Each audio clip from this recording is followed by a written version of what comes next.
حضرت فاطمہ رضی اللہ تعالی عنہ سے نکاح سال یعنی 2 ہجری میں حضور اکرم صلی اللہ علیہ وآلہ وسلم نے حضرت علی کو دامادی کا شرف بخشا، یعنی اپنی محبوب ترین صاحبزادی سیدنا حضرت فاطمہ زہرا رضی اللہ تعالی عنہ سے نکاح کر دیا۔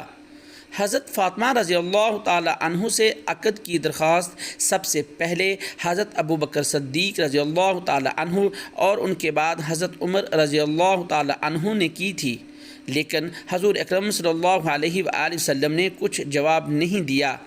اس کے بعد حضرت علی رضی اللہ تعالی عنہ نے خواہش کی۔ آپ صلی اللہ علیہ وآلہ وسلم نے پوچھا، تمہارے پاس مہر ادا کرنے کے لیے کچھ ہے؟ بولے، 1 گھوڑے اور 1 ذرہ کے سوا کچھ نہیں ہے۔ آپ صلی اللہ علیہ وآلہ وسلم نے فرمایا کہ گھوڑا تو لڑائی کے لیے ہے، البتہ ذرہ کو فروخت کر دو۔ حضرت علی رضی اللہ تعالی عنہ نے اس کو حضرت عثمان رضی اللہ تعالی عنہ کے ہاتھ 480 درہم میں بیچا اور قیمت لا کر حضور اکرم صلی اللہ علیہ وآلہ وسلم کے سامنے پیش کی۔